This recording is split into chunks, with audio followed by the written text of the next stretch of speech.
Jamie Rogozinski, founder of WallStreetBets, the Reddit forum that fueled the 2021 meme stock mania, is suing the platform for banning him from the WallStreetBets sub he created, infringing his trademark to WallStreetBets and violating his publicity rights. Social media lawyer Robert Freund breaks down the case, tweeting, Rogozinski called out Reddit for taking advantage of content creators so that it can line its pockets with billions of dollars. He says Reddit claims to espouse inclusion while walking the walk of exploitation. Freund joins us now to dive deeper into this story. Welcome, Robert. Thank you for having me. Okay, help us understand the contours of this.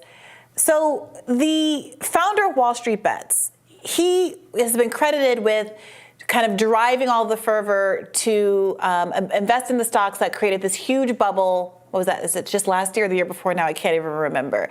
That was so exciting to folks, the idea that the little guy was going to hold on to the bag, drive the value of the stock sky high. People made small fortunes off of this, but of course it all came tumbling down, in part because there were all of these restrictions, right, on people's ability to use the trading platform that made these kind of bets accessible to regular people to begin with, and also because of some moderation on these Reddit forums. So what's the basis of this lawsuit now? So this lawsuit is based on a decision that Reddit and some of the other moderators of that subreddit made a few years ago to essentially oust the founder, the original creator of the subreddit. And he's claiming that by blocking him and by Reddit continuing to use the WallStreetBets name and mark, he's losing a significant amount of money because he wrote a book about WallStreetBets and his involvement with it. He's losing sales because of that.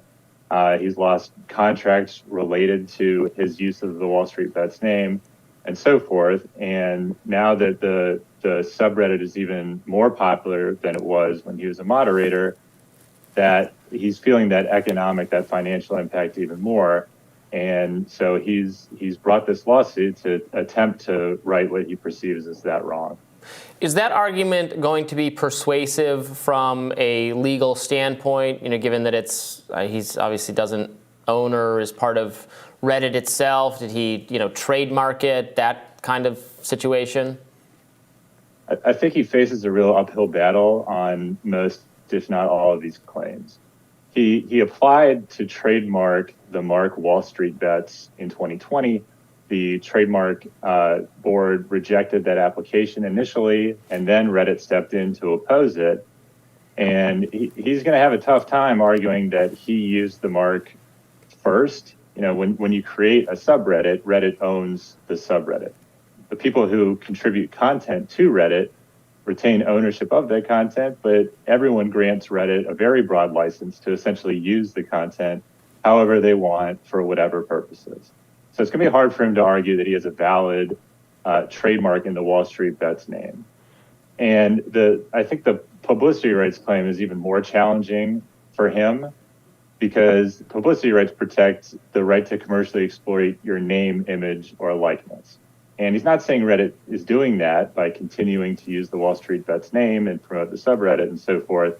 He's saying, I'm so closely associated with that subreddit that you're infringing on my publicity rights because of my association with it. But that, at least in California, is not how publicity rights work. So I expect that, as Reddit spokespeople have said, they're going to try to dismiss this early on. And I think, if I had to place a bet right now, I would think that Reddit would probably prevail, but you never really know. And it remains to be seen what arguments each side will put forward. What about the argument that he was wrongly banned in the first instance? So he's trying to say that the reason he was suspended was because he was attempting to monetize the subreddit.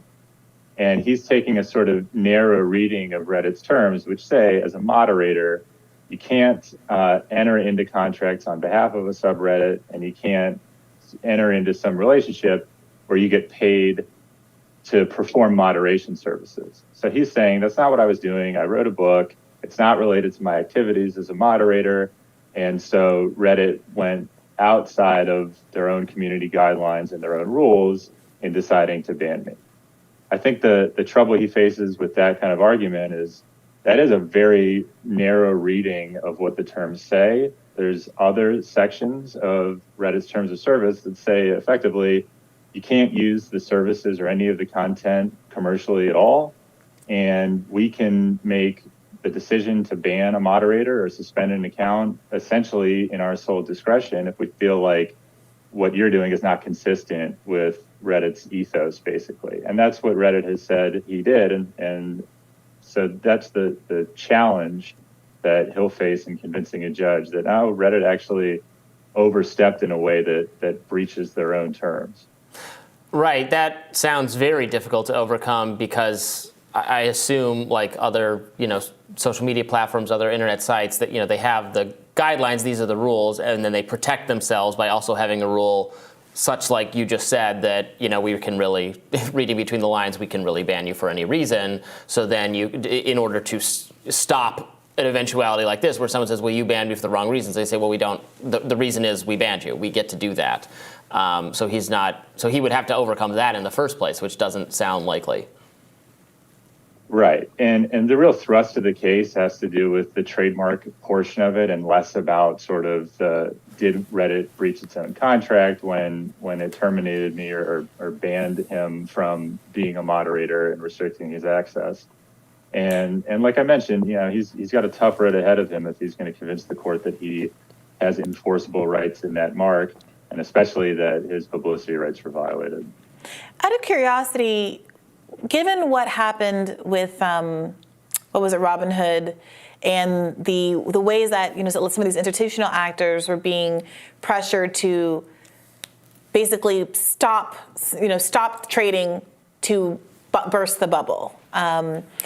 I'm curious whether or not the choice to remove him as moderator had anything to do with, was it at all related to trying to prevent similar kinds of behavior that resulted in the spike in stock price and that kind of GameStop phenomenon? Was he one of the people that was encouraging that? And so this is a case of institutional actors using the legal authority, even if they are legally in the right, to prevent him from doing that? Or is this kind of unrelated from that kind of behavior? So a lot of what you're referencing occurred, especially the media attention around it, after he was already removed. I see. And so it doesn't look like the reason that he was removed, and Reddit's not saying, and there's no facts alleged suggesting that the reason they ousted him is because of that sort of concern over what WallStreetBets itself is about, which is enabling greater access to the markets for the everyman. Mm-hmm. What this is really about is, as he's alleged it, and from everything that I can tell, is they didn't like the fact that he's trying to make money off the subreddit, which you're not supposed to do. And the other members of the community saw his actions as trying to capture the economic benefit of being the moderator and what the subreddit is about for himself. And it doesn't appear to be related to that issue that you're talking about with concern over WallStreetBets and how it impacts markets. No, that's good to know. This has been really informative. We appreciate you joining us today. Thank you for having me. We'll have more Rising for you after this.